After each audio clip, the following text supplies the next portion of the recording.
Começou a marcar as manhãs de domingo dos brasileiros, você lembra? Na Fórmula 1, Emerson Fittipaldi e Jack Stewart disputavam prova a prova para ver quem era o melhor. Os dois fizeram uma rara amizade que começou nos perigosos anos 70 e continua até hoje. 40 anos depois, a Tyrrell número 5 passeia inofensiva pelas pistas em breves momentos de exibição. Volta e meia, a Lotus número 1 também recebe convites para dar uma ideia do que foi a década de 70.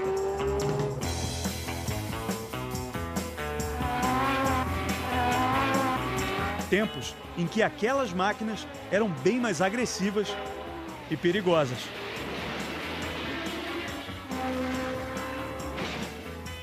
E os pilotos de Fórmula 1 eram ainda mais frios e corajosos. Esse é o cenário da rivalidade entre a Lotus de Emerson Fittipaldi e a Tyrrell de Jack Stewart. Ele respeitava o meu espaço, eu respeitava o espaço dele. Um apertava o outro no limite que dá para um piloto apertar.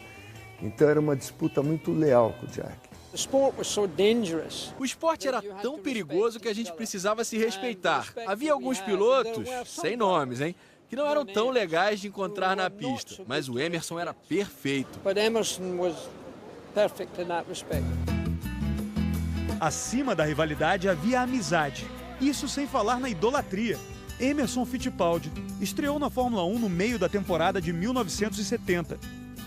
Um ano antes, Jack Stewart havia conquistado o primeiro título mundial da carreira. E na Corrida dos Campeões, em 1970, eu vi no caminhão da Tyrrell, os fãs pedindo autógrafo, eu quase fui pedir autógrafo para o Jack Stewart. Ele estava lá dando autógrafo, eu falei, nossa, Jack Stewart. Imagina, 6 meses depois eu estava competindo contra ele. Mas os grandes duelos começariam 2 anos depois. A Lotus 72D de Emerson Fittipaldi atravessou o caminho da Tyrrell de Jack Stewart. Eu preferia que ele não tivesse entrado na Fórmula 1. Campeão em 71, o escocês começou o ano de 72 rumo ao tricampeonato mundial com uma vitória na Argentina. O brasileiro venceu na Espanha, na Bélgica e chegou ao Grande Prêmio da Grã-Bretanha no circuito de Brands Hatch com uma pequena vantagem sobre Stewart. Ele praticamente nasceu lá, começou a correr lá. Ele tinha todo o domínio da pista. Foi a primeira vez que teve um carro inteiro preto na Fórmula 1. E ele não tinha noção da profundidade que eu estava. Se eu estava a um carro, a 2 ou 3 carros dele. Porque no espelho, olhando rápido, ele não conseguia ter a profundidade, às vezes atrapalhava. Ele achava que eu estava longe, eu estava do lado e passava. E ele reclamou depois, uns anos, puxa, Emerson, também com aquele carro preto, era desleal comigo no espelho, não sabia onde você estava. Emerson deixou os Stewart para trás, suportou a pressão da McLaren de Denny Hulme e venceu a corrida. O brasileiro ainda venceu o Grande Prêmio da Áustria antes da corrida decisiva. Jack Stewart abandonou o Grande Prêmio da Itália logo no início. A vitória ficou com Emerson.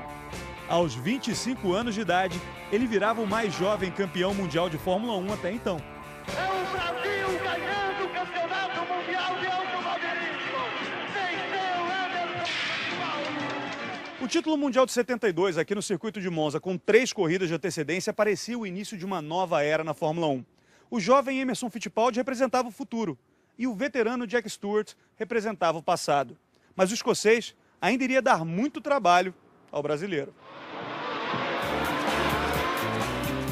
Para mostrar que ainda tinha gasolina para queimar, mesmo com o título do grande rival, Jack Stewart venceu as 2 últimas corridas de 72, no Canadá e nos Estados Unidos. Era o prenúncio de mais um ano de duelos inesquecíveis entre a Lotus preta e a Tyrrell azul. Teve uma passagem minha no Grande Prêmio da Argentina em 73, que faltavam 3 voltas para acabar a corrida, e eu coloquei 2 rodas na grama, na última curva antes dos boxes, passando o Jack por dentro, eu sabia que ele não ia me apertar mais. Ele me apertou e eu passei. Mas foi meio na marra, mas ele respeitou aquela minha ultrapassagem. Mas esse título ficou com Jack Stewart. Tricampeão mundial aos 34 anos de idade. Em 73, eu sabia que iria me aposentar. Então, cada corrida eu sabia que seria minha última vez em Mônaco, em Monza. Então, foi um grande prazer. Um prazer até chegar ao último GP. Jack Stewart deixou a Fórmula 1 em meio à trágica morte do companheiro de equipe François Cevert durante os treinos do Grande Prêmio dos Estados Unidos, em Watkins Glen. A prova aconteceu, mas Stewart não entrou na pista. Um adeus sem uma corrida de despedida. Quando algo assim acontece, é sempre muito triste. Ele era um amigo muito próximo e foi um final ruim para o meu ano e para a minha carreira, mas sempre ficam as lembranças alegres. Ele era um piloto que carregava o carro nas costas, muito como Fernando Alonso hoje. O carro não estava bom, mas no fim da corrida ele estava entre os 3 primeiros. Todos nós na Fórmula 1 recebemos um dom divino, um talento natural. O que você faz com isso vem da cabeça. E o Emerson é mais incrível até por ser brasileiro, ser tão tranquilo quanto ele era, porque vocês latino-americanos são meio assim. Elogios rasgados de um rival para o outro são muito raros nos dias de hoje. Emerson e Jack são mesmo de outra época. São do tempo em que o medo a cada curva criava laços eternos de amizade. Terríveis, saudosos anos 70.